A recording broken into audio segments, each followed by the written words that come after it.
And I would like to invite the first panel's moderator, Mrs. Joanna Jasińska, who is the head of the Visegrád School of Political Studies at our European Academy of Diplomacy, who will be moderating the first panel entitled Managing the EU Migration and Refugee Crisis, Lessons Learned and Challenges Ahead.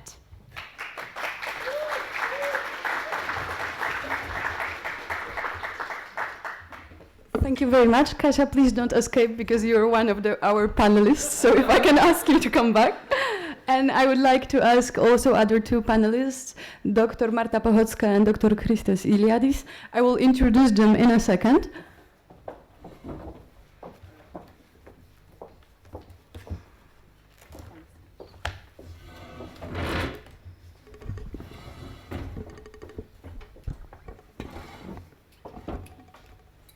Very well, everyone is seated. So first of all, good morning, everyone. I hope you've had a good night's rest and you're ready to deepen your knowledge on the very important issue we are discussing today. And it is my pleasure to be the moderator of the first panel, which is covering the managing of the EU migration and refugee crisis. Since 2015, the EU has been dealing with something which is seemingly unprecedented, this rise of the number of migrants, and this has caused an upheaval, a political upheaval, but not just political, social, and so on, basically all over the continent and not just continent. So in this panel, our goal is to create an overview of the situation so that you understand what exactly happened, especially considering the amount of media information that you are receiving that's not always relevant and simply not always true. So we will focus on the political aspects of what we now call the migrant and refugee crisis, bearing in mind that later on we will speak more about how it is perceived and what changes in the communities here in Europe it has caused. So now let me introduce our wonderful experts and panelists. Starting from my right, we have Dr. Marta Pachocka. Marta is the coordinator of the EUMIGRO project, which means she is right now researching the migration and will present you with a lot of very reliable data that she's been gathering recently. She is also a lecturer at the Warsaw School of Economics and at the Warsaw University. So please welcome her warmly.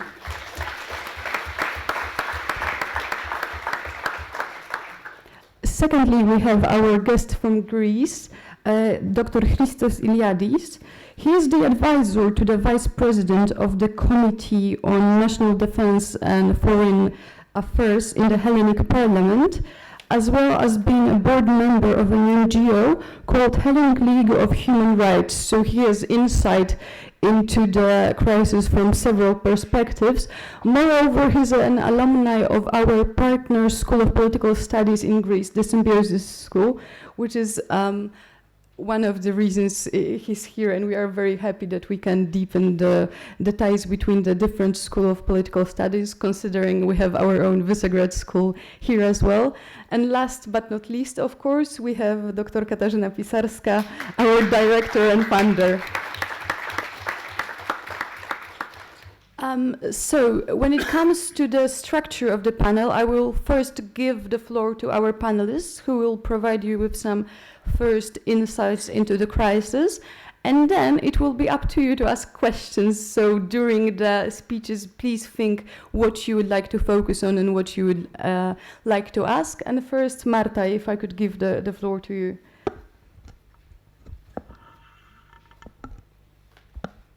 Good morning, ladies and gentlemen, professors, participants of the European Academy of Diplomacy and of Visegrád Migration Policy, coordinated by Dr. Katarzyna Pisarska and her team. It's my pleasure to be here, and this is the very first time I'm an active participant of this kind of event organized by the European Academy of Diplomacy, and it's my great pleasure. So, as it was said by our moderator, we would like to provide you with some general information, some general data concerning the crisis or even twin crisis we are facing nowadays. Yes, and that is a question where. Is it a crisis we have in the Mediterranean region, or maybe this is a crisis in Europe, or maybe this is a crisis of the EU and its member states? So I would say that what we have nowadays is not a single crisis, it's at least multi-dimensional crisis, also in geographical context. So our moderator Joasia, she said that the crisis started in 2015. Usually I say that it's not true, because we can observe, in fact we have observed the first signs, symptoms of the crisis situation concerning the field of migration and international protection in late 2010 and then in early 2011. And as far as you know, everything started with what we call nowadays Arab Spring. So I would say that this is early 2011, the very beginning of the crisis situation in the Mediterranean region. And then which crises are Europe and the EU is facing? We have at least two crises now.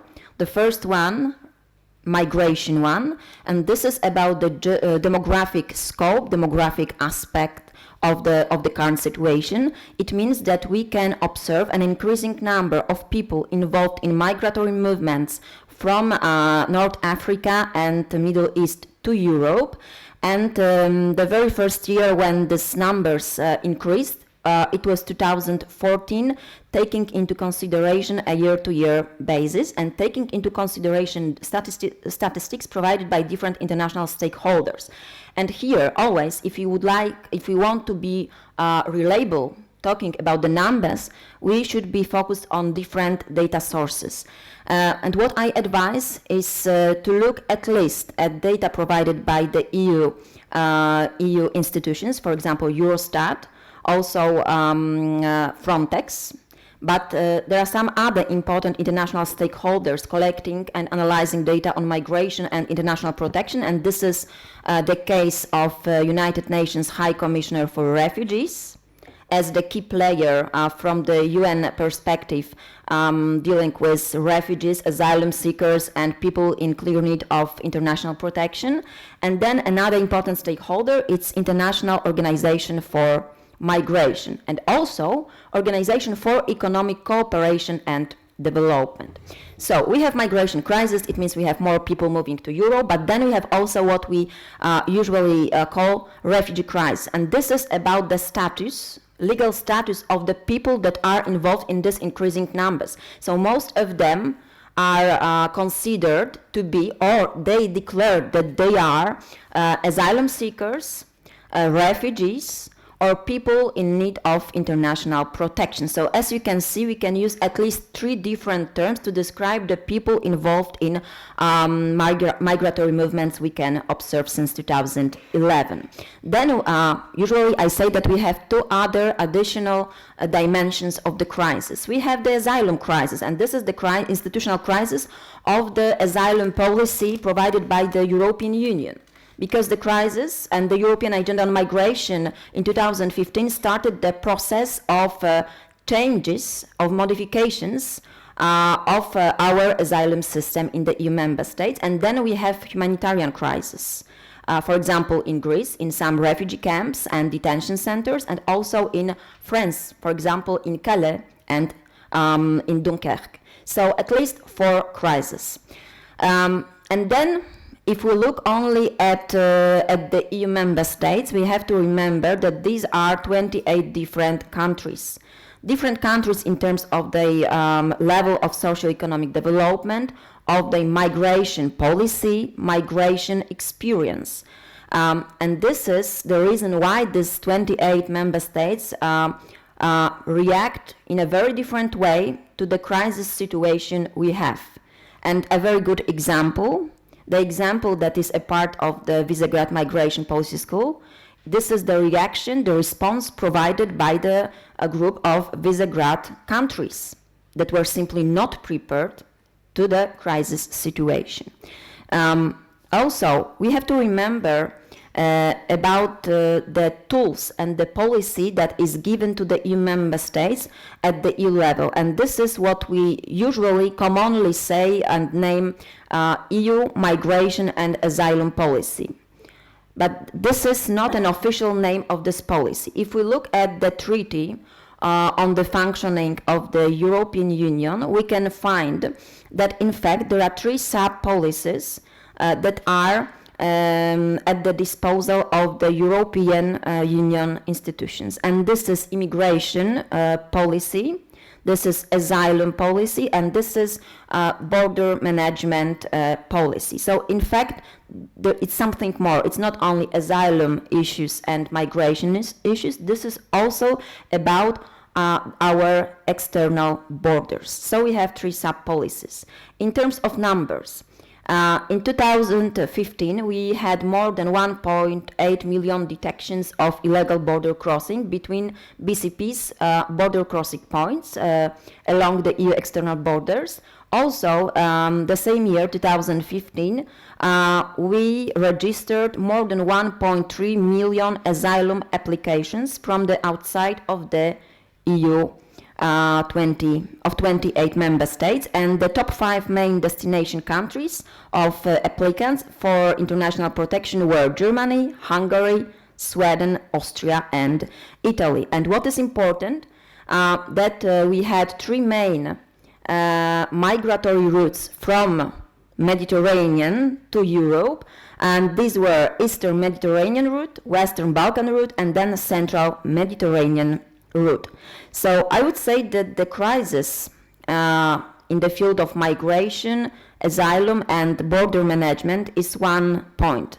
Another important point for the EU and for its member states is the future of the EU, in fact, because this crisis started the discussion about the solidarity among 28 member states. And as far as I hope you know, in the Article 80 of the Treaty of the Functioning of the EU, we have this principle stipulated. So the principle of solidarity of countries that are members of the EU. And the crisis, the reaction, for example, of the Visegrád member states has shown that there is no solidarity, and it means that our policy, our migration and asylum policy, but also maybe the membership of some EU member states need to be revised. So maybe this would be enough as a reference point for further discussion. So the crisis that has different dimensions that have to be taken into consideration. The fact that there are different stakeholders providing us with the data on migration, and then what are the consequences of the crisis for the EU itself. Thank you very much.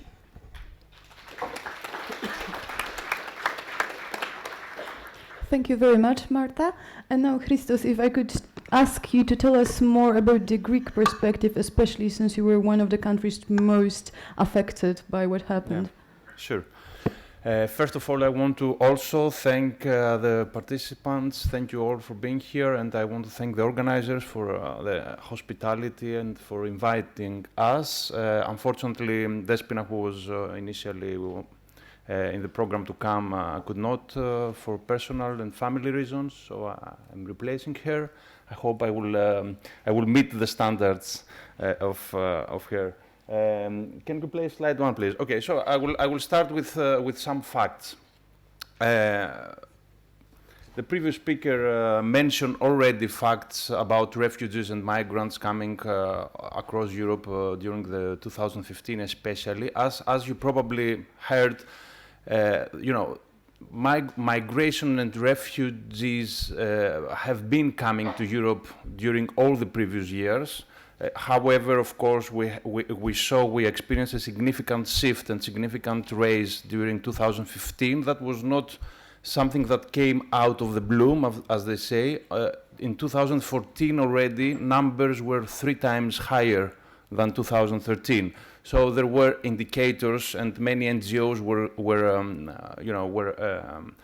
calling the governments to take some action, because we were seeing numbers rising, and we were saying that something bigger is going to happen. And suddenly in 2015, only from Greece, as you probably see here, 850,000 people landed, especially in 6 Greek islands. Only in one island, which is Lesbos, has almost 100,000 residents. 500,000 people passed through that one island in 2015. And to give you another figure, as you see, in October, almost 200,000 people came to Greece in 1 month. In Italy, at the same period, the overall arrivals in 1 year were less than 200,000. 5,000 people perished in the whole Mediterranean during the same period of time, and 150,000 people were rescued. So it was, as you can see, it was quite big. Last year, in 2016, this number was significantly reduced in 200,000 the whole year. So the number of arrivals in October 2015 is the same with the number of arrivals during the whole 2016. Now, as you probably know very well, after the closing of the so-called Balkan route in February 2016, we had the EU-Turkey deal in March 2016.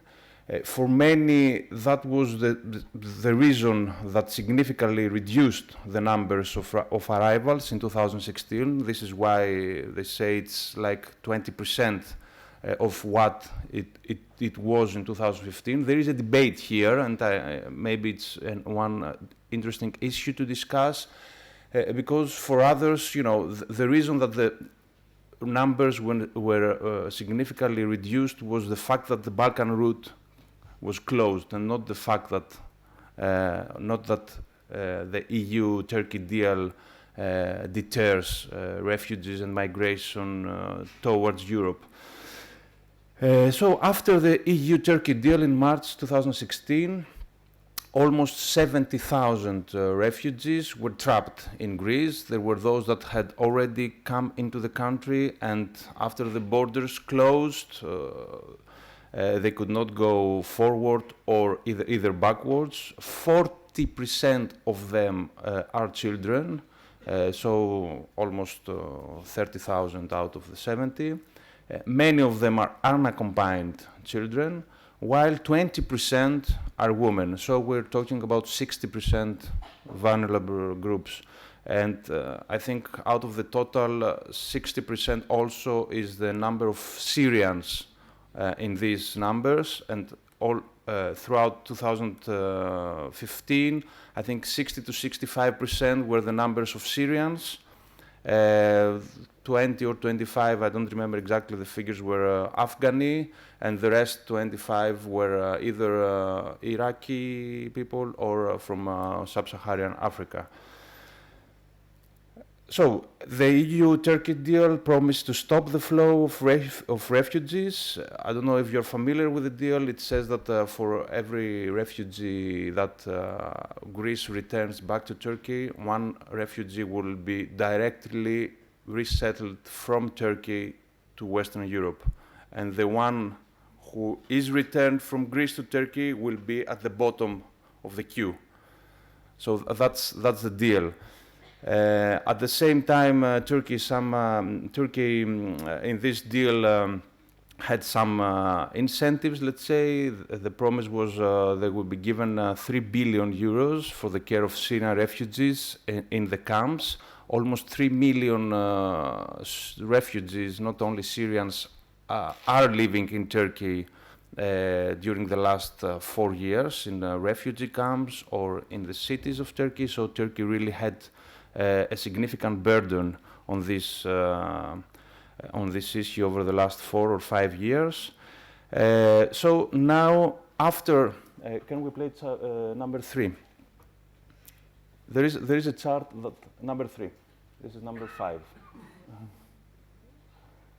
There is a chart that just shows how complex is the EU-Turkey deal. Yes, I'm not going to explain anything out of that, but it's just to show that there are so many different. This is number 4, I guess. Anyway, don't worry. The previous one, yeah. Sorry.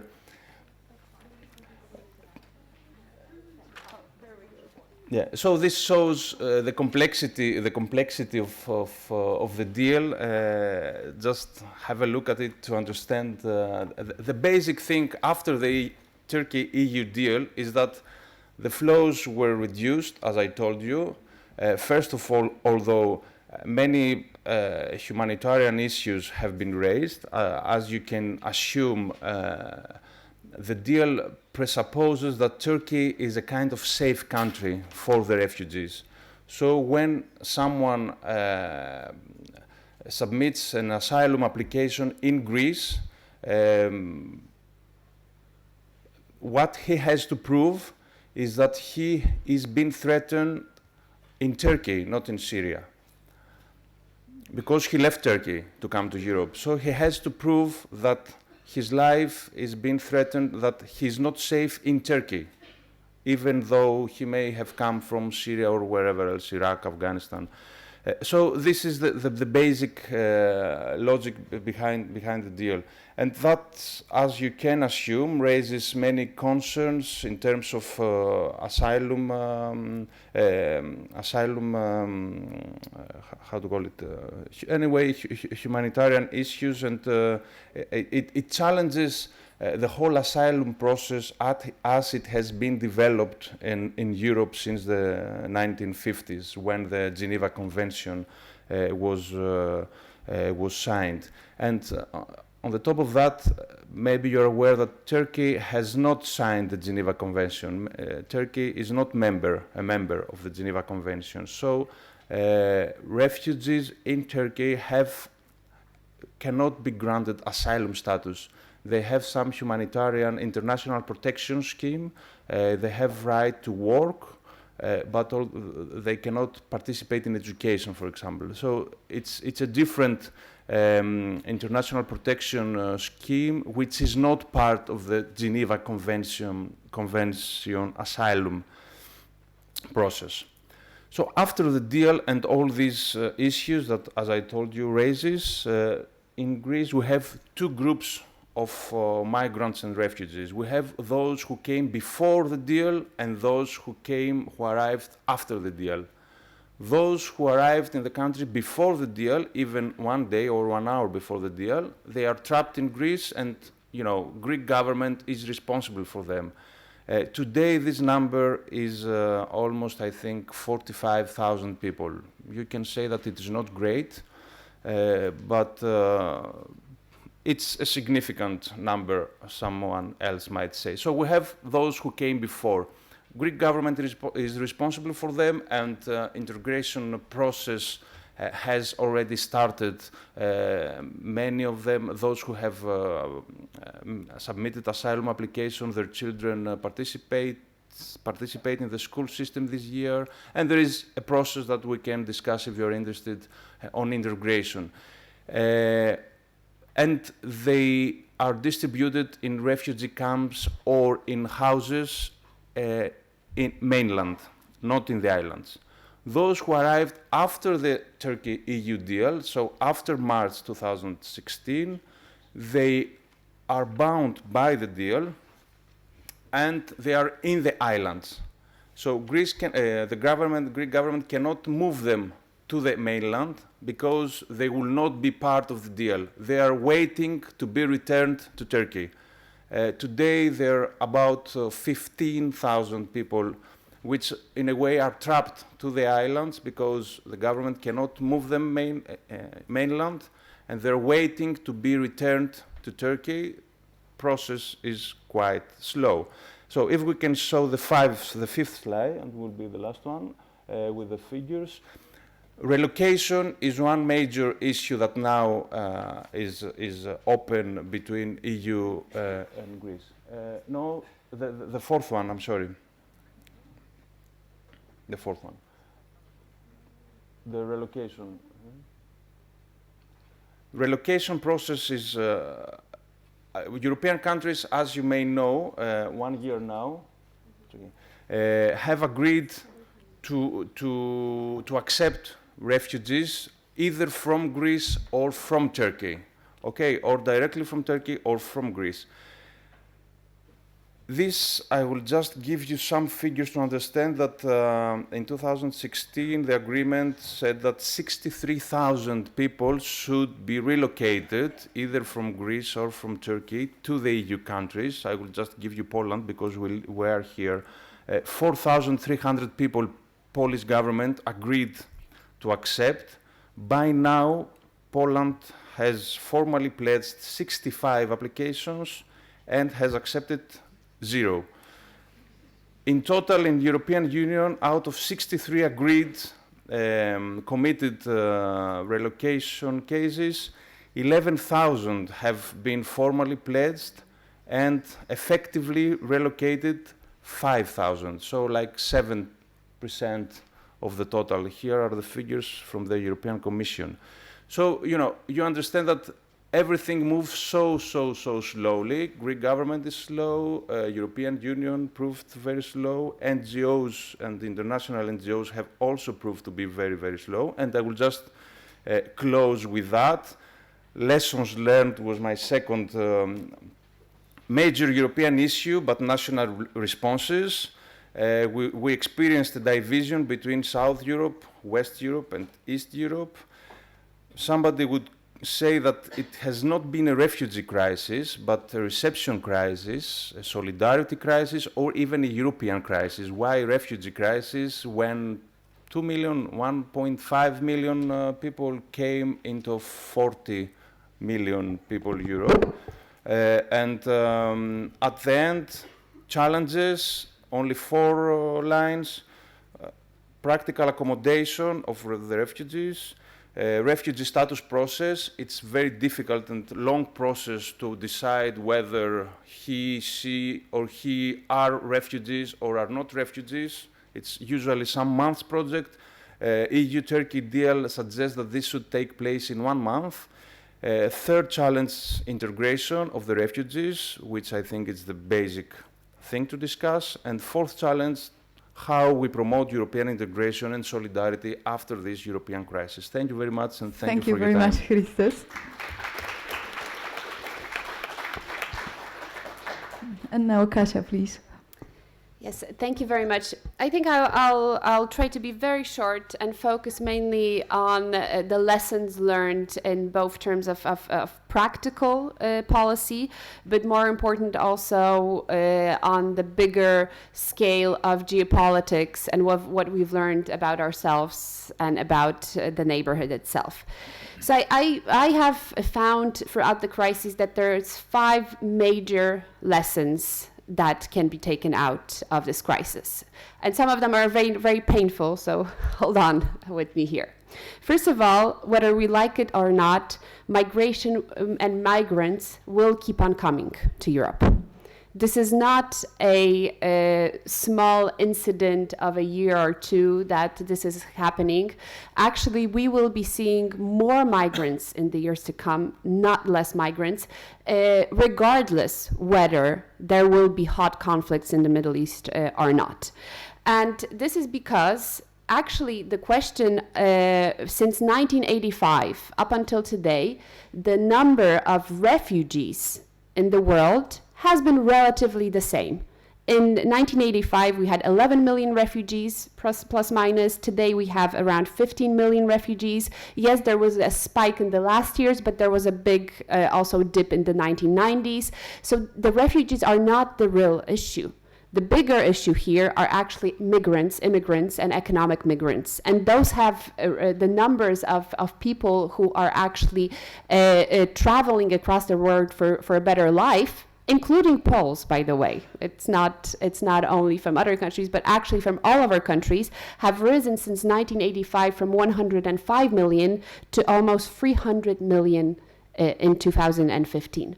So we're seeing that people are more mobile, more able and willing to take on their belongings, their life, move their life into different countries. And of course, they will be seeking a life in countries that are wealthier, which are better prepared to integrate skilled and unskilled migration.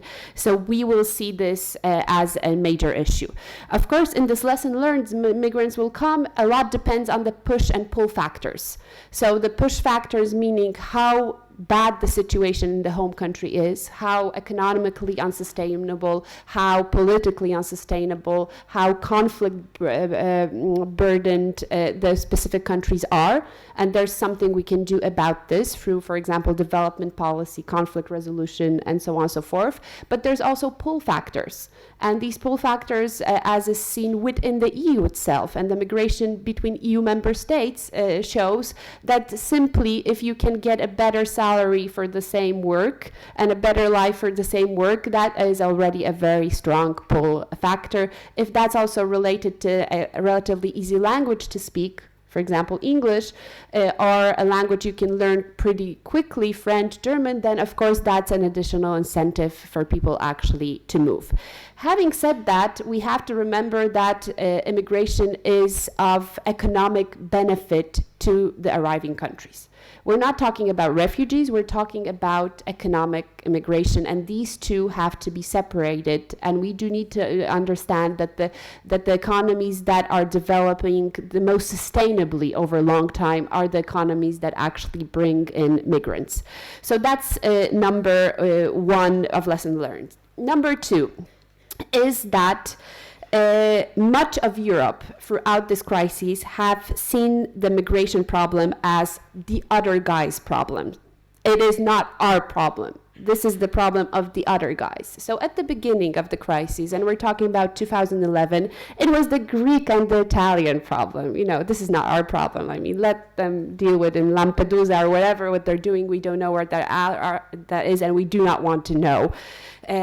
So basically, it was pushing the burden on two free countries that had the biggest, including Malta, burden at that time. Then, when the crisis has widened through by the other reasons, a decision of the German chancellor to open the borders in order to relieve the burden from Greece and other countries. We've seen the refugees going into Germany, Sweden, the United Kingdom, and then also, this is their problem. This is the German problem. This is the British problem. This is the Swedish problem. So there has been a relatively small or sometimes even non-existent feeling of the need of solidarity to deal with this problem all together. So that's number two of lessons learned from the refugee and migration crises that we had. Number three, I think critical, is that Europe's migration system is simply not working. Those of you who have had some experience with the system before, you probably heard, especially on the refugee side, so not on the immigration side, because that is, a lot of that depends on particular member states. Poland can give out 800,000 working permits for Ukrainians, and that is our sovereign decision. The UK can give out 600,000 working permits for Commonwealth countries. That's their sovereign decision. But the refugee issue, it was clear that there has to be one EU policy in terms of asylum policy. And this has been being developed since 1990 and was developed of something that we know today as the Dublin the Dublin regulations. And the Dublin regulation basically says that any refugee that comes, so seeking political asylum because his life is endangered in the country that he's coming from, has to register as an asylum seeker, as a refugee, in the country he sets his foot in. So the idea was, you know, if you come, your first place of coming is, let's say, Greece, that's where you should register as an asylum seeker to that country. Of course, this system, as we now know and understand, has significant flaws because there's an overburden on the few countries that are so-called border countries, basically, and is in these countries receive the largest amount of asylum applications, and this has caused some of those countries to start to go around the system. In what way? Well, Greece said, oh, we did not notice those 20,000 asylum seekers who just passed through our country and went to Germany. I don't know where they were. They were just walking there, you know, they never registered with us. I mean, what could have we done? They've disappeared. Where are they? We don't know.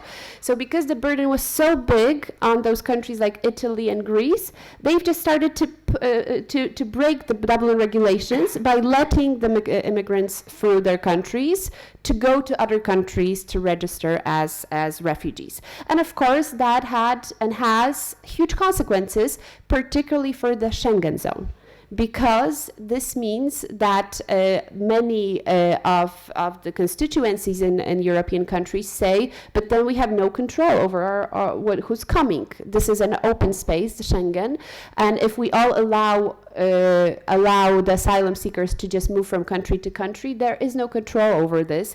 And that, of course, meant introducing border controls, which should be an exception to the Schengen Convention and not a rule. And many countries, including Austria and Germany, we saw have actually reintroduced those not full border controls, but controls that happen on the highways, checking trucks, checking cars, and so on and so forth, seeing whether there are actually illegal immigrants or refugees coming for the different routes. So that's number 3. Now, number 4 of lessons learned, I think we've learned that this migrant crisis is, in fact, a huge human crisis. And we do focus a lot on our side of the perspective. For a lot of Europeans, our side of the perspective is that this is a security and terrorist threat. So we see this through those few instances where we and our well-being has been endangered through either groups of immigrants, often not at all coming in that wave, but having been there for much longer, sometimes just simple criminals, or the unfortunate terrorist attacks we've seen in Paris, Berlin, and other European countries. But having said that, this is a small perspective that we have, which forgets to say that this is a human crisis in which each of that migrant is a person, which has had a life back home, which had a full lifetime of aspirations, which have often, in the case of Syrian, been highly educated, well-prepared people who are fleeing a terrible war in their country. We've seen 5,000 deaths over the Mediterranean, inside in the Mediterranean. We've seen that 40% of those migrants are children. We see that 60% of those migrants are vulnerable groups. So in that sense, this is a human crisis that we can't forget. And the last lesson learned, 5th, because we're running out of time, is that the crises, and I think we'll talk about this a lot during the last panel, gave a very good platform to the rising populist movements in Europe, but also, and we should not forget, has been used by the Russians, for example, to interfere in the public opinions of a lot of the European countries.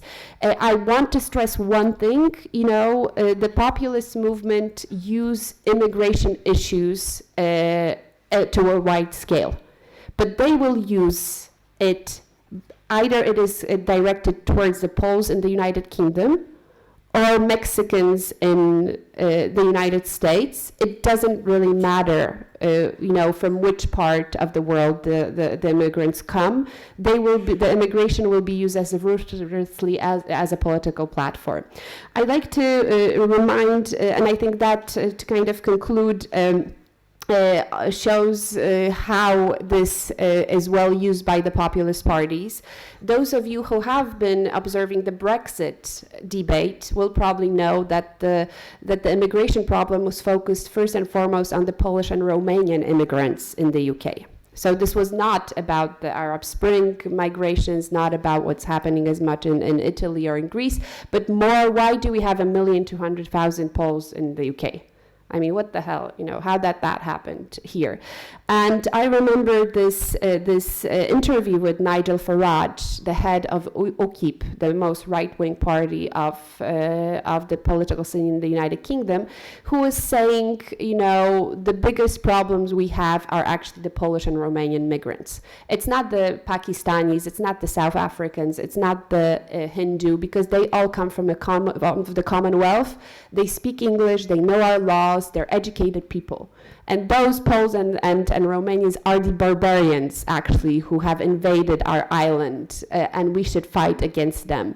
And I think listening to that interview made me realize that this question is not really as much about, civilizational issues as it is about using politically what is possible for a party to gain momentum. And yesterday it was Poles, tomorrow will be somebody else. So I think we have to remember that it's again a lot about the perception of the crisis, as you say, and I do agree that it is more of a perception crisis than a real crisis, because the numbers that you have, so the 2 million even, are not an overwhelming number for a 500 million people continent and the EU, but it is a perception crisis that is used very skillfully by those who do not care about either EU solidarity or the EU itself. Thank you very much. Thank you very much, Kasia. So, are there already any questions? Oh, I can see a lot of hands. Perfect. Can I ask for some help? The first one was there for someone. All right, what we are going to do, I have already some help with the mics. So first on the left, if I can, I will gather 3 questions. Please introduce yourself, tell us where you're from and who the question is directed at. And then I will ask our panelists to answer and as best as they can. Kasiu? I think the gentleman was first. Yes, so the gentleman on the first, he had his hand 15 minutes ago, so. All right. That's correct. Okay, so my name is Kamil Mikulski. I'm from Could you please stand up so that we can Yes, see you? of course. Thank you. I'm from Wrocław, Poland, and I've got a few questions, but I would keep it as short as possible. Okay, so first of all, I would like to thank you for those amazing speeches, but I disagree with 2 first speakers. It's like the way of speaking was made that there is a solution, it's implied, and how to make everybody harmonized and align with this way how to solve a problem. The third speaker, you ma'am, you were, in my opinion, the most objective. You were looking for pros and cons, whereas the first 2 were looking for only how to make it work. And I would like to know, there is a very clear lesson learned from migration crisis. It means that EU security, EU borders, they don't work. We don't have a clear policy of preserving the security, of ascertaining it, and on asylum and migration policy, it's just weak. We should strengthen Europe. We should have defined and clear criteria of asylum and migration policy. You have noticed that Greece allows people inside to go to Germany, to say in short. But that's right, and Greece doesn't have any other way. So it means that there is a general crisis. I wouldn't say moral. I would say constitutional. It's constitutional and institutional both. It's that European foreign policy and European policy concerning migration and asylum is badly constructed. We cannot ascertain it to make it work, to make it efficient, to register people, to ascertain this solidarity. And also I would like to maybe warn everybody of misusing solidarity in this context. It's about politics. It's not about some moral issues that much, because what countries think of is value added, is their interest, not moral. I don't think politicians think very much about moral, despite they talk a lot about it, but they don't think it. It's about how to make your economy stronger, how to make your country stronger, how to make your position stronger, not about being a good guy. So if it comes to the migration crisis, we should make the system that works, the system that is fair, the system that is moral as well, but don't listen too much to Nigel Farage when he says we should not let Poles and Romanians inside, because it's very easy to hit Poles and Romanians because we're the same race, we're white, we are Europeans, we are easy target. It's if he said the same about, I don't know, Pakistani, he could be accused of racism. But if he talks about Polish in that way, it's easy, nobody will accuse him of anything.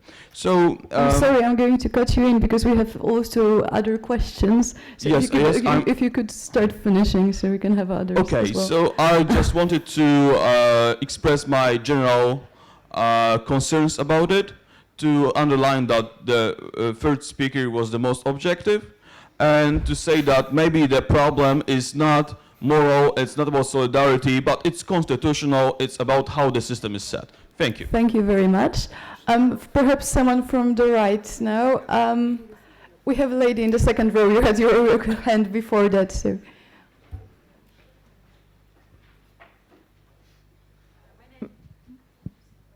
Or it's working. My name is Valentina. I come from Ukraine, and Ukraine has faced the crisis, which we used to call a refugee crisis, because we have never had a crisis before, so people did not know the difference between a refugee and an internally replaced people. But the situation that we have, people coming to different regions of Ukraine from Donetsk, where there is an ongoing armed conflict, and also people coming back from Crimea to the central part of Ukraine. And in my opinion, this is probably a similar situation with people migrating, but just within one country. So probably, Marta, I would be grateful for a recommendation or maybe just your opinion on how Ukraine could learn from the European experience within the large-scale crisis, probably to use the practices or experiences, what worked and what did not work, and apply it to Ukrainian problem within the country.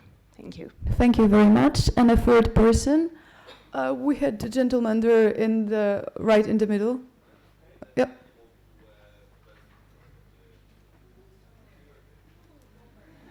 We'll try to, gather as much questions as we can, so please be brief for that reason. All right, so Paweł Bursil of Warsaw University of Economics. I would like to ask very short questions. From your perspective, from your opinion, what are the perspectives and the solutions planned in EU for next year? What is the plan? What politicians are going to do? We've got new year, new beginning, new year, new European Union, and so I'm just very short question. What we are going as Europeans to do next year? And to whom is the question? To all the panelists? Dr. Katarzyna Pisarska. Perfect, thank you very much. So I would combine the two, the first and the third questions, meaning the solution and how the system could be changed.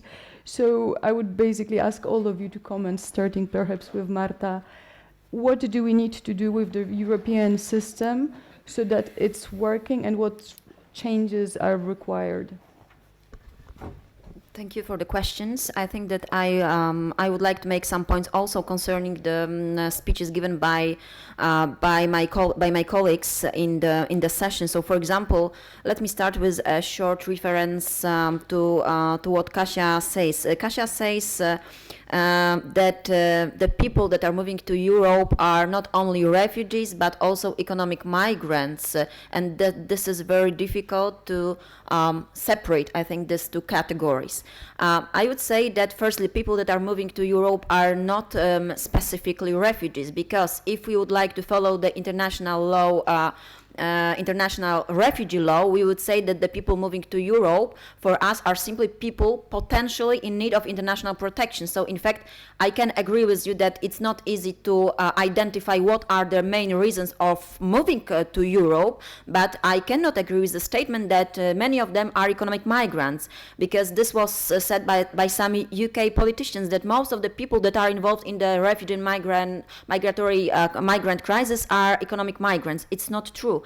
In fact, very often, both reasons, economic reasons for moving and political or humanitarian reasons of moving, are combined. So, for example, if you are a Syrian national and your house is destroyed and you have no place to work and your children cannot go to school, it means that at the same time you can be considered as a refugee, I mean potentially a refugee due to humanitarian and political reasons, but also you can be considered as economic maybe refugee, because you cannot make your life, you cannot earn simply. So in fact, quite often you have to move for political reasons, but at the same time for economic reasons. That is why I would be very careful with using this term. I do not like this term. In fact, this is very subjective, very judgmental one, economic migrants, because it's not so easy to make a clear difference between who is refugee and who is economic migrant.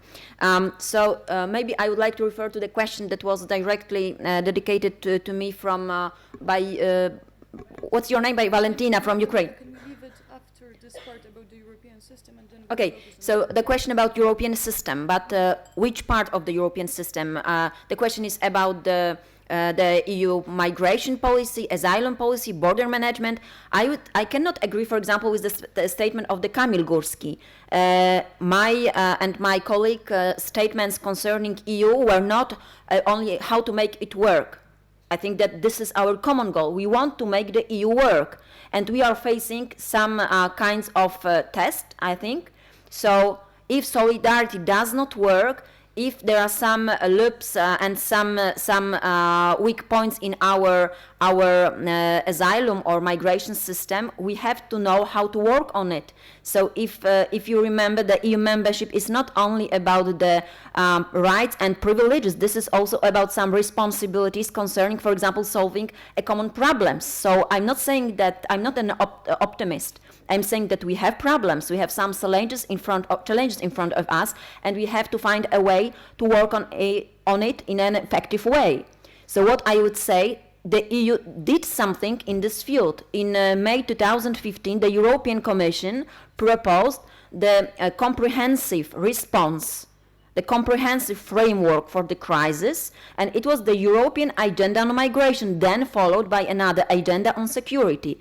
And if you know well the content of the European Agenda on Migration, it referred to different problems, to different, it proposed different solutions in short, medium, and long term. And for example, in terms of short solutions, two very good mechanisms were proposed, even if they are not perfect ones. It was resettlement scheme and it was relocation scheme. So we were given two tools, but they did not work as they should. Why? Because we had no solidarity.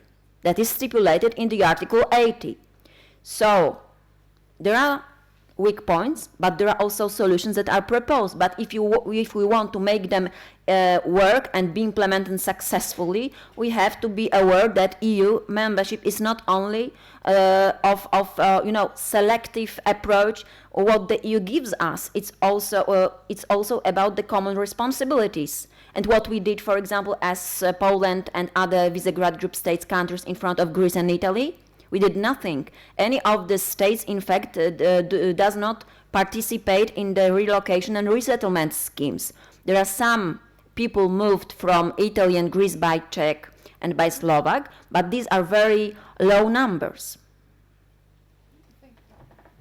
Thank you very much, Marta. Now, Christos. Okay, very quickly. Of course, I'm not objective. What I'm trying to do is to separate the facts with my views and to give them separately to you. And my views are coming both from my experiences, from my knowledge, and from the facts. So, solution, I will stay to that because I think it's the most interesting thing to discuss right now, or plan, short-term plan for 2015. I think what first has to be done is to apply the rules. As I show you, there is the relocation scheme that has been agreed but not being applied. First thing to do in 2017, to apply what has been agreed.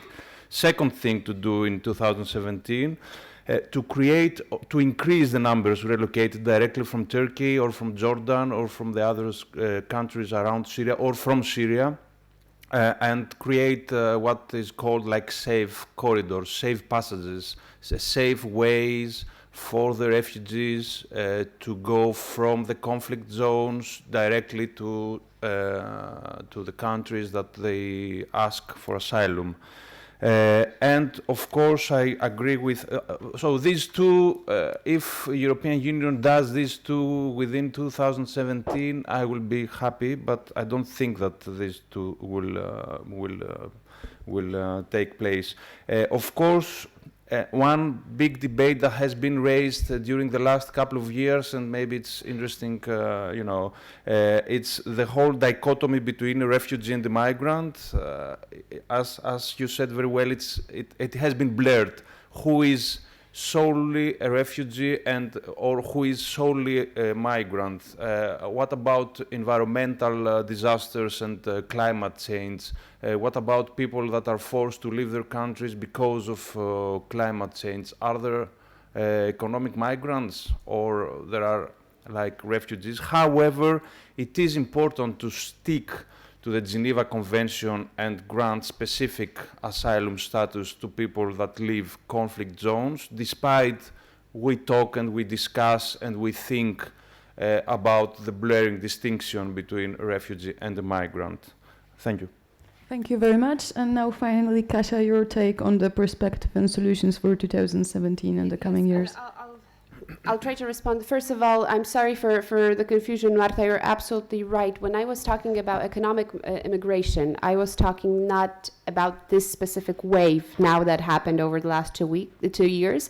I was talking about general immigration policy. Yes? So we also in Poland have had economic immigration in the last 2 years, mainly from Ukraine, but this is economic immigration. I was trying to say that, migrants will keep on coming. And the majority of the countries want migrants to come. Ukrainians here are very much welcome because we need a lot of new, fresh force here on our market. There's not enough of, already there's not enough of workers. Employers have big problems in finding people that are skilled and ready to take on specific jobs. So I said this, that we have a very clear understanding that there is immigration all the time. Most of it is managed by member states.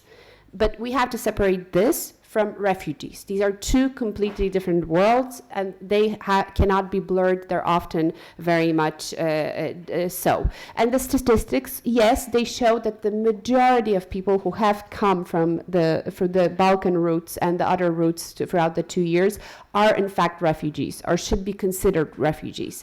Is Iraq a safe state? Is Afghanistan a safe state? Is Syria a safe state? I think we know the answers. So that is one thing. Now, the second thing concerning solidarity, I would like to give you the perspective of our 28 states.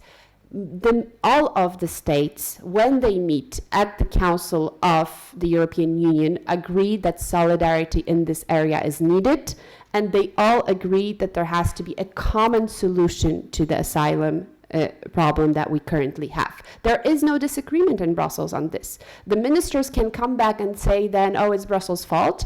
But if we've just had a meeting with Minister Konrad Szymański, who is the Deputy Minister of Foreign Affairs of Poland, responsible for EU relations, and he gave a big speech on the number of areas where Poland thinks solidarity is required and when we are going to give solidarity. The Visegrad countries propose, we'll talk about it probably on the next panel, to actually show the solidarity in terms of enumeration, that we will be paying for the refugees, but we won't be taking them in because we don't want them for mainly cultural reasons.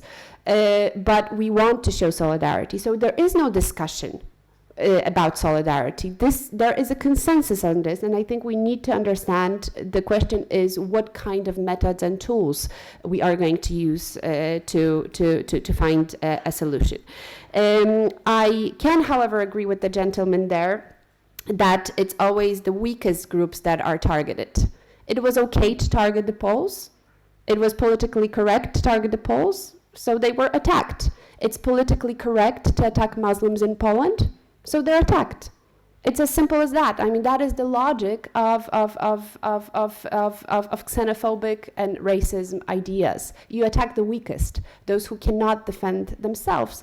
And depending on the country, it's going to be different groups. And I think, some are easier to attack, some are more difficult, but I think it's much easier to attack when you actually don't have that group in your country. So it's a fictional almost group, and build your entire narrative and manage fear in people's hearts by doing that. And last, solutions. I already said greater solidarity, just like with the economic crises that the Eurozone has been facing.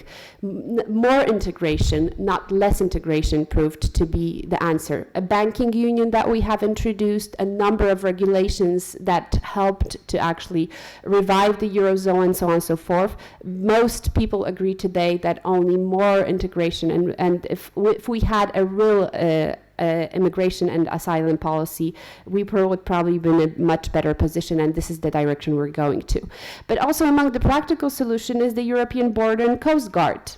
Everybody after the crisis agrees that Frontex was underfunded, unprepared, understaffed, and it was just a joke. Now the EU has doubled the budget, but also has agreed that the European Border and Coast Guard is going to carry operation on non-EU territory, so outside of the EU, and is going to be one of those instruments that we actually have to control immigration. I think, it's not even as much about the numbers. Australia takes on annually 200,000 permanent residents. It takes on, since for the last 20 years, so it's actually every 5 years there's 1 million new citizens in Australia, and there's full acceptance for this policy because it's controlled. And I think what we lack here is a sense of control of the policy. If we knew that, everybody is checked, there is a procedure, we can track the people coming, we would know that we can assure them, with some basic at the beginning enumeration or jobs, and then they integrate in the society. I don't think this would be a problem for the majority of Europeans. So I do urge, and I think a lot of the leadership of the EU understands it, that we do need to have a renewed sense of control over these processes, because it's not about the numbers, it's about, again, security and control. Thank you. Thank you very much. And now coming back to the questions on the IDPs in Ukraine, Marta, if you could shortly comment on how we can learn from this experience and what lessons we can pass to our Ukrainian friends. I will back to this question in a while, but only 2 minutes. A short comment to what have been said in a while by Kasia. So about the solutions, I would briefly say that it's much easier to find a common way to solve the problem when we are thinking about socio-economic issues, or for example Eurozone, because it's much easier, you know, to deal with economic interests, and it's much more difficult to find a common way to work together when it's about the people, when it's about a soft issue about human beings. And I think that this is the main reason of the situation we have today, that the crisis is still not solved, and our asylum system, I mean the EU asylum system, is not as much effective as it should be. So this is it. And I would like to be back to your question, Valentina, how Ukraine can withdraw some solutions, some good practices from the EU policy, from the EU way of dealing with migration and asylum problems. I would say that it would be hard to compare the situation we observe in Ukraine and the one we observe in the EU. Why? The answer is very simple. It's about the legal status of both entities, because Ukraine is still one sovereign state, while the EU is an international grouping rooted, in fact, in socio-economic interests of 28 member states nowadays. And if we look at the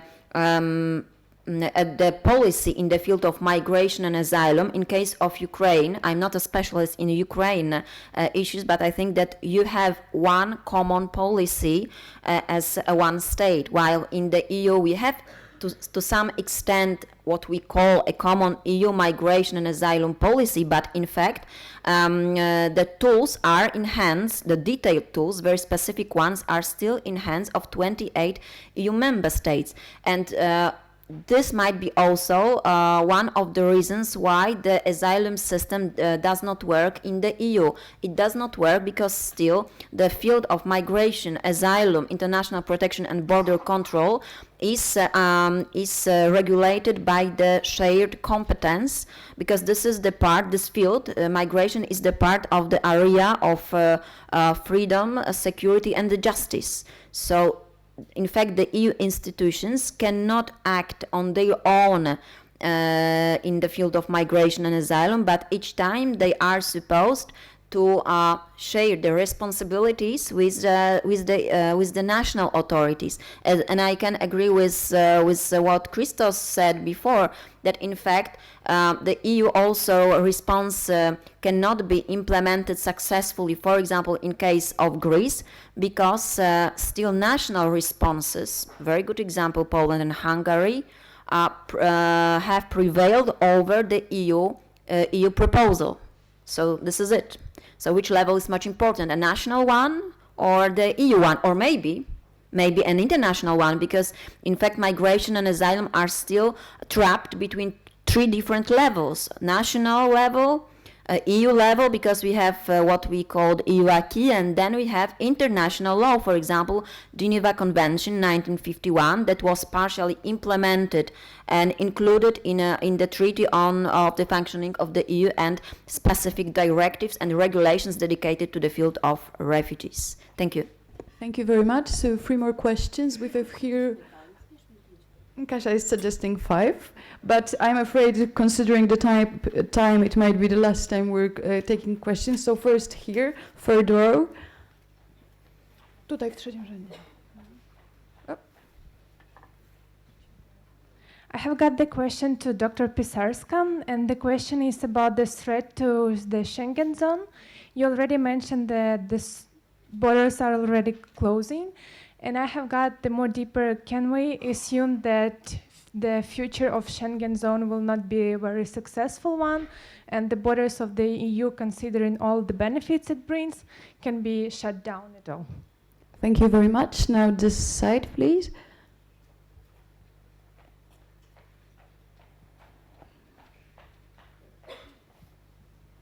Thank you. My name is Alexandra and I come from the migration program.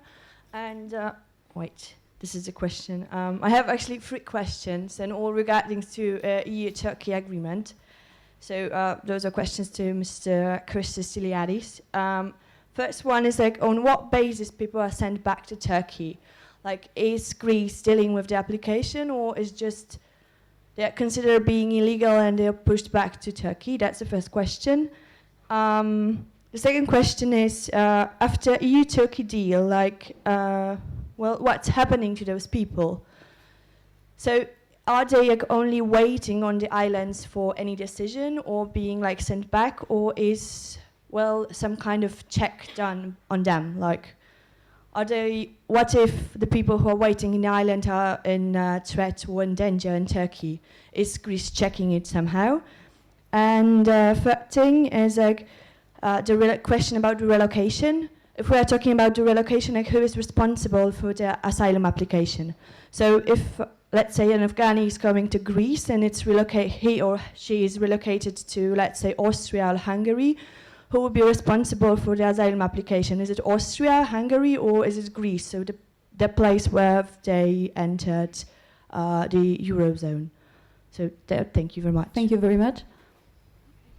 My name is Orsa Puhalska. I'm also from the migration program, and I completely agree with Ms. Pisarska when it comes that there was not given any human face to the migration crisis by any political leaders, not only in Poland, but in generally in Europe. And my question is to Christos, how do the Greeks feel about the influx of refugees to your country? How is their general feeling towards those refugees? And do you have any best lessons, best practices on what NGOs or other organizations in Greece are doing in order to put a human face to those people that are coming? Thank you very much. There in the back, in the grey sweater, please.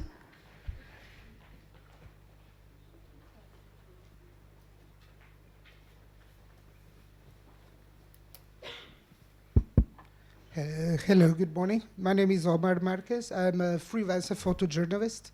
I have been working for 2 years in the refugee crisis with investigation, and I have a question for Dr. Iliadis.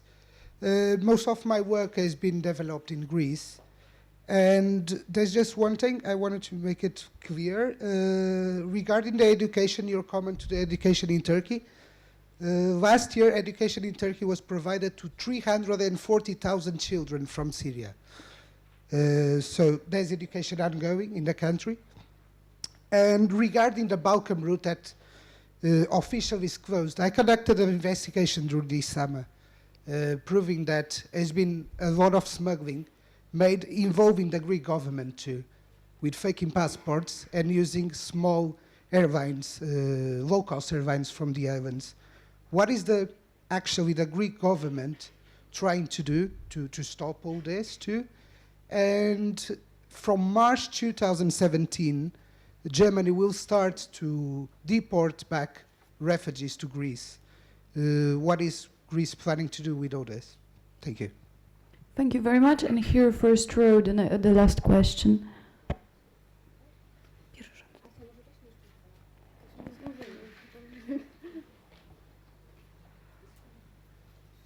I'm sorry, because of my back, I need to sit. It's better. Fair enough. It's just that we can see when you're asking the question. I just have two short questions. But first, Mr. Iliadis, about this zero, what you show about decision of Polish government for not accepting immigrants. That is the point. That is the answer why Poland is now safe. Why we don't have the terrorist acts and some situation like we have got in Germany, Belgium, or we see the seas of blood in the streets. But question for me is, for you, it's about the other thing. You say that we have got 60% of the children's, the 50% of women's, yes. Okay, because I know that it's less than 50% in this group in the refugees are healthy men, yeah, healthy men, young guys who come here. That they are potential terrorists, yes. And I want to ask you, what is the source? What is the source of the calculate this percent. What is the source? Because I have the sources where I know that it's not true, that the many childs, women, and others, like you say. I know that at 50%, more than 50% on this group are potential terrorist, healthy guys. Thank you very much. Very well, that's quite a lot of issues. I'm sorry, I know there's quite a few more questions, but we really don't have enough time. If our panelists agree to be brief and answer... We luckily have 3 panels, so keep those questions for the next panels, and we'll make sure, for example, the lady, gentleman there, and so on, that in the next panels you'll get a chance to speak. Christos, I would first ask you to comment about the Greek feelings, and then perhaps everyone would give their, let's just not answer the questions regarding the details of the Turkey deal, but perhaps opinions of everyone on the deal. So first, Christos, how do Greeks feel about the refugees? Is there a human face put on those people? Mm-hmm. Throughout 2015, there was what we can call a great solidarity movement towards the refugees. So the feeling was really, really warm, and you could see, many thousands of people were donating money, foods, clothes. They were either hosting refugees in their homes for some days. So the feeling was really, it was unexpectedly warm and good. During the last year, because of all the organization problems and because it has started becoming more of a management problem, maybe the shift, the feeling has changed, and I would say that it's like 50-50. People in the islands who have the flows and they have the people stuck after the EU-Turkey deal, they have started feeling upset because of the situation. But they are most concerned now with the effects on local economy and on tourism. So businessmen and all those people who are involved with tourist business, they have started protesting against the situation. So it's a bit different now, and it's a bit difficult to say clearly that the perception is good or bad. I would say that it is still a generally good perception, although certain groups of people have started protesting because they are negatively affected. But throughout the 2015, it was really, really positive outcome. Very, very briefly, I don't know if white, healthy men are potential terrorists. I would consider myself maybe then a potential terrorist in this panel. And I don't know if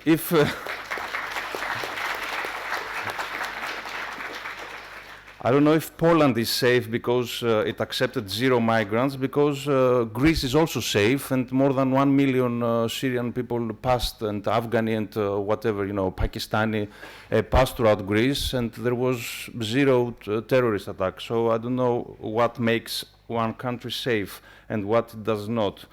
EU-Turkey, very, very briefly, if I can spend 1 minute.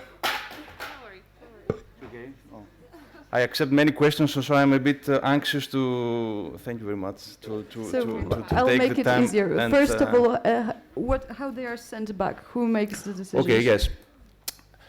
If they want to submit an asylum application, so they stay in the island waiting for the outcome of the application. If they do not submit an asylum application, they are sent back to Turkey. So Greek authorities are responsible after the application is submitted. Okay. So after they submit the application, they are really stuck in the island because they're waiting for the outcome of the application, which may take, as I said, time. The deal forecasted that the process, there are 2 levels in the asylum process. There is the first level, you apply, a committee decides, and after the decision there is a second level, like in the court.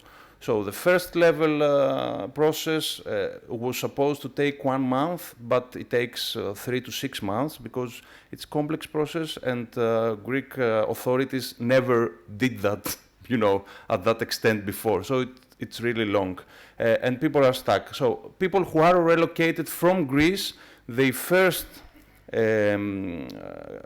receive their asylum status, and then they're relocated from Greece. If they're relocated directly from Turkey, I think it's different, but I don't want to be 100% certain. About Turkey, thank you for the information about the 300,000 people. I just said that since Turkey is has not signed the convention, the refugees do not have the right from the Geneva Convention to education. I didn't know, and thank you for the information that 300 people already participated in formal education or in some kind of training, I don't know. Smuggling, yes, there is smuggling from Greece after the EU deal and after the borders have shut. Yes, there is smuggling.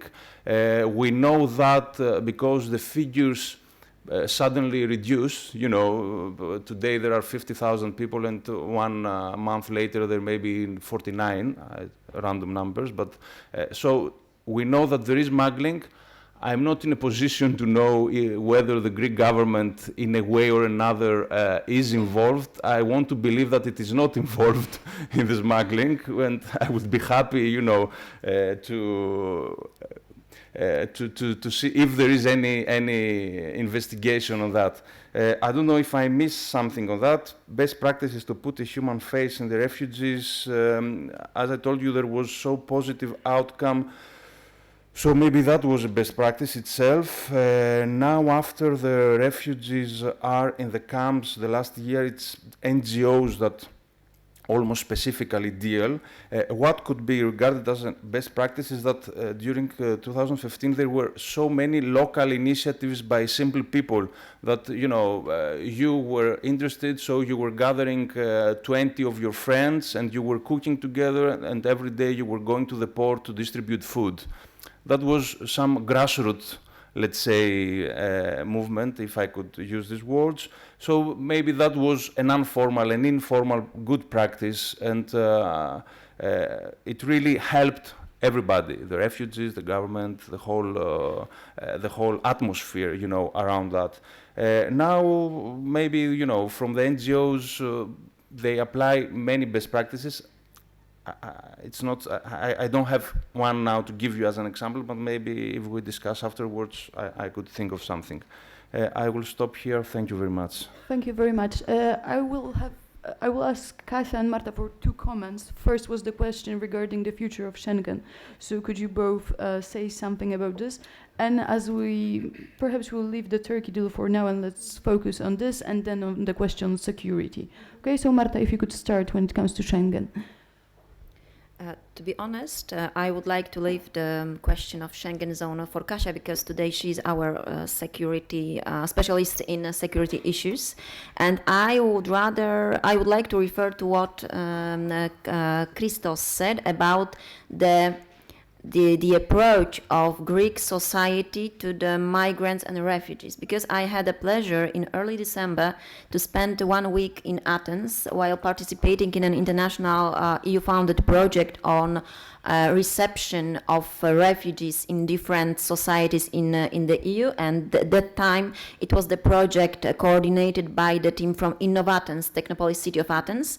And what we've seen with my students from Warsaw School of Economics and what we've learned thanks to our Greek colleagues is that the approach, I can simply say that you are 100% right about the approach, the attitude of Greek people, especially people living in Athens, to refugees. Why? Because as far as we learned from the vice president of the municipality of Athens, a very open guy, it's unbelievable to have this kind of openness in the case of Warsaw authorities, I think so. We've learned that why Greek people can deal and cope with the crisis in the capital city of Greece is the cooperation, because municipality cooperates with international players like United Nations High Commissioner for Refugees and with NGOs. So, for example, a very good case is the refugee camp Eleonas, if I'm right. This is a refugee camp, a new one, that was built within 3 or 4 days, very quickly, and the people that live there are under the asylum procedure. And this camp is co-founded by the EU money and by the United Nations High Commissioner money as well. and donations, but a key role is played by the non-governmental organizations that provides, for example, education services for children, the food, and so on. So I was impressed that the society that was affected a few years ago by the economic crisis is so open to the alien, the foreigners, the other. So this is unbelievable. And towards about Schengen and free movement of people is one of the key achievements we have in the EU. So we should, I think so, do everything to protect the Schengen zone.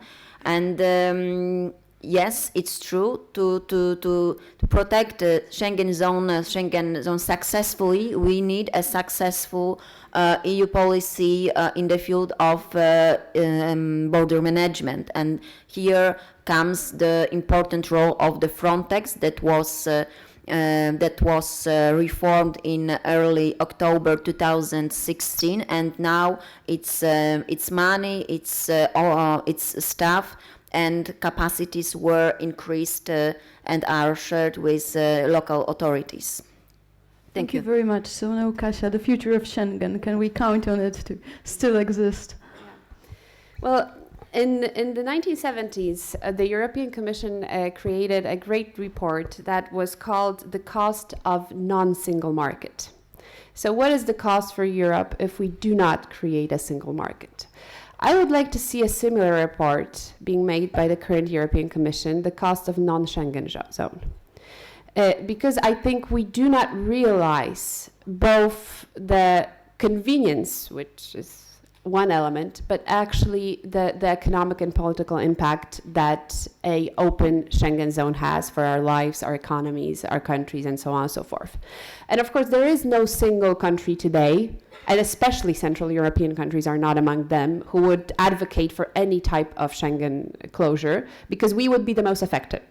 You know, we would be the ones who would actually pay the biggest cost. It's not going to be France. It's not going to be Italy. It's going to be Central Europeans because of the big amount of internal migration that comes from this part of the EU.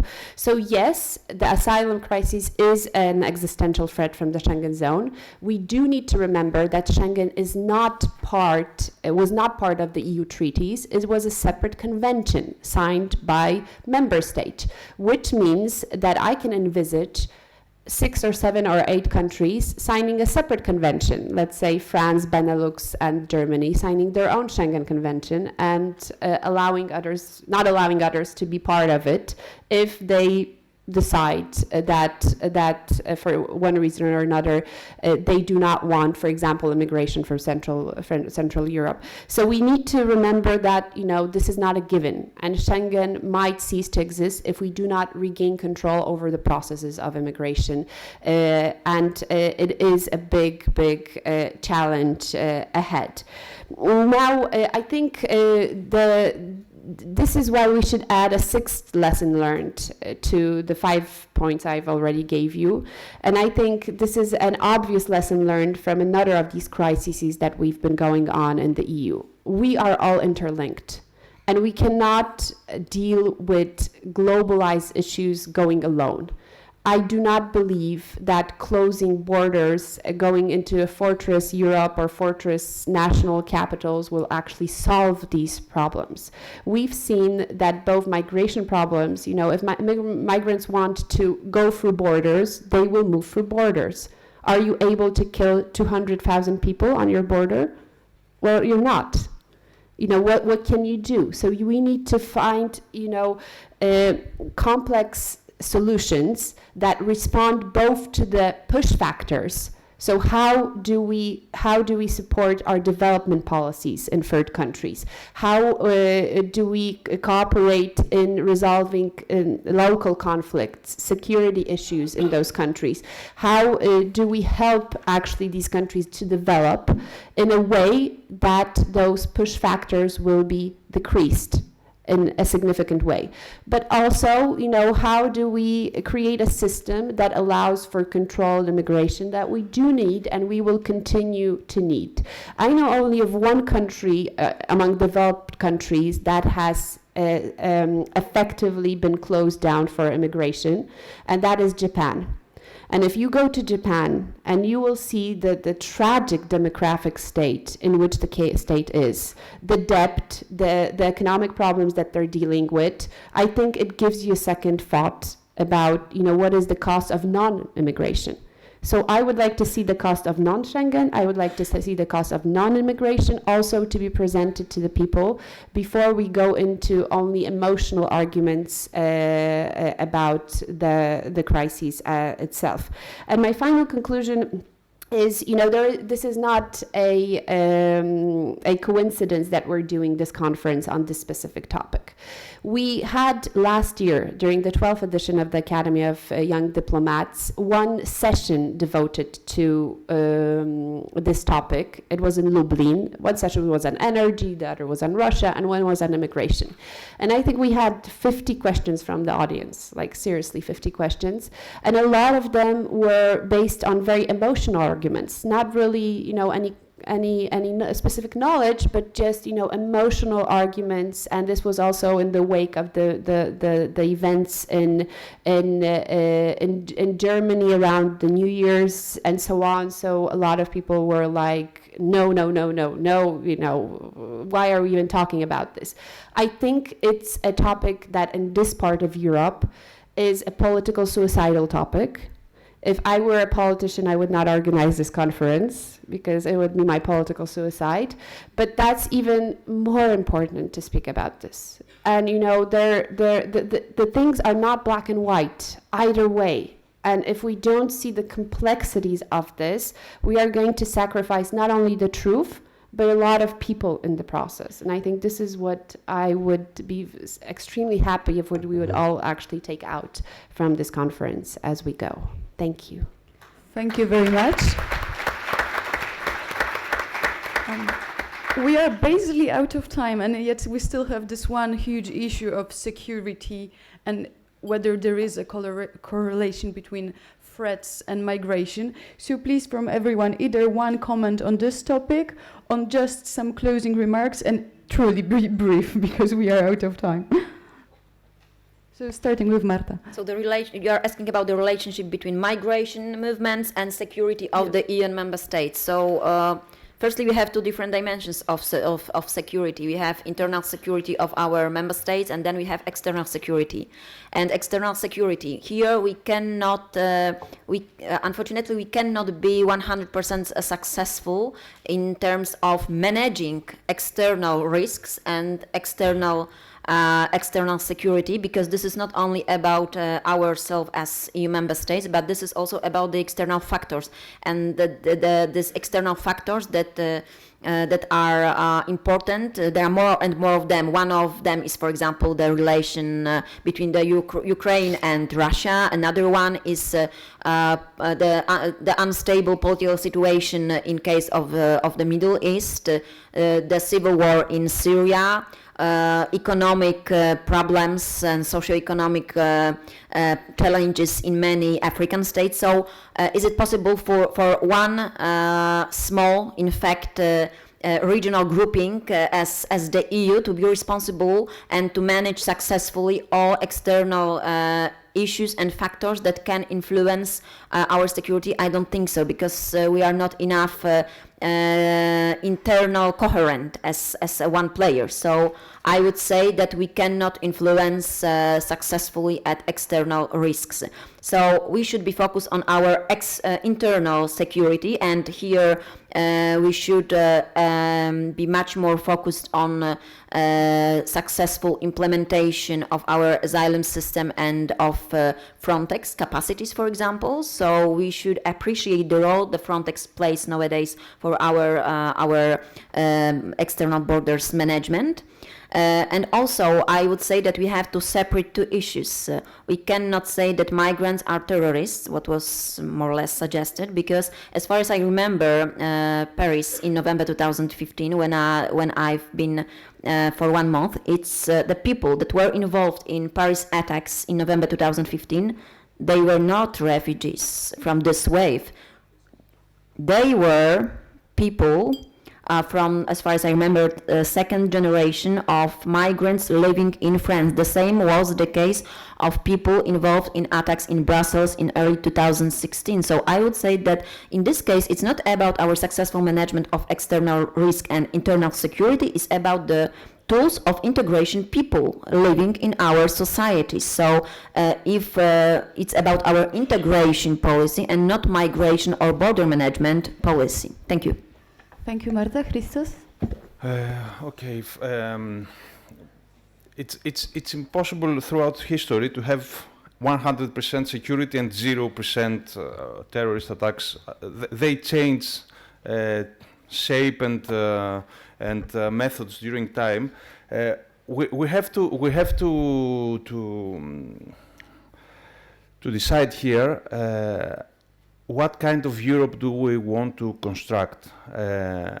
If Europe has a certain tradition during the last 200 years at least, one which is based on human rights, promotes democracy, and respects or tries to respect the other, as we say.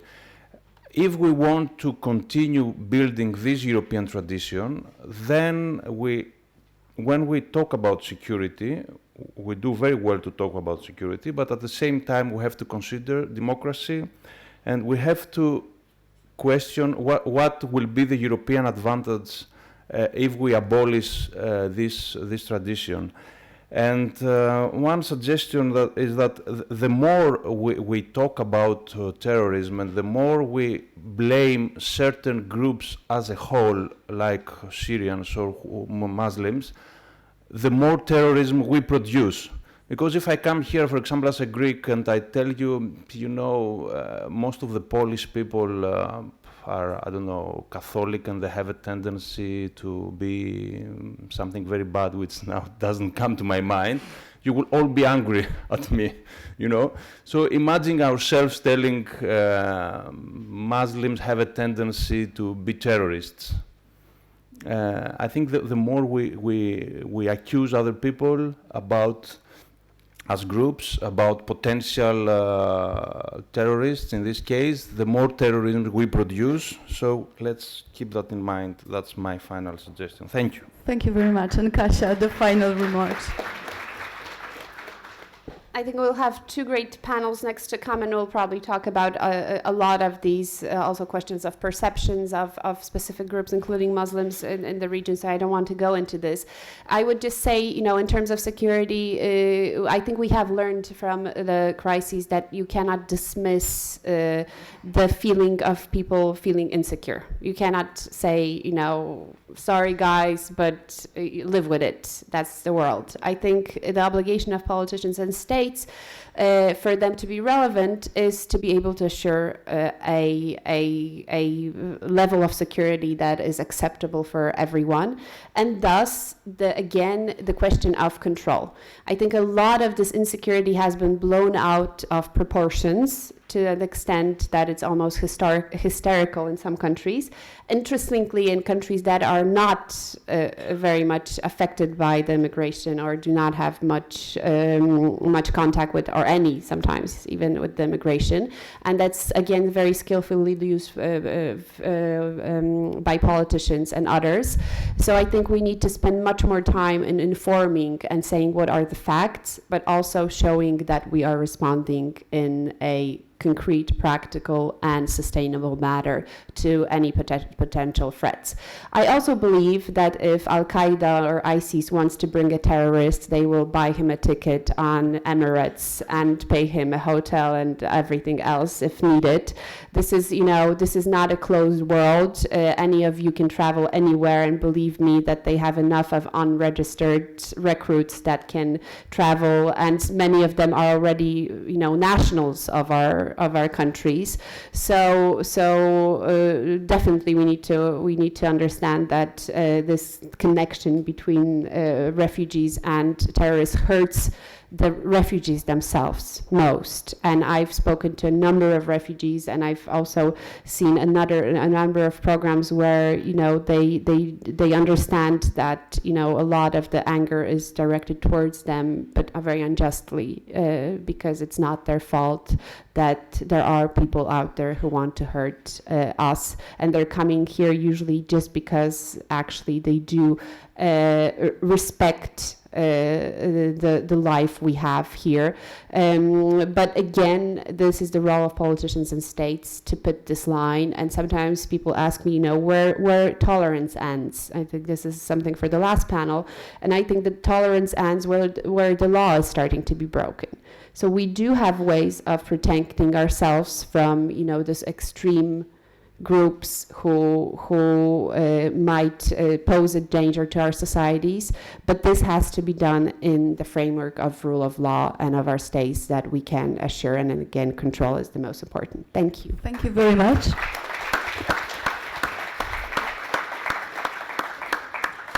Now, before I invite you all to a short coffee break, which should finish around 12:15, so we can begin our next discussion on the perceptions of the migration. Thank you to everyone who asked questions, and please help me in thanking all our panelists for their contribution.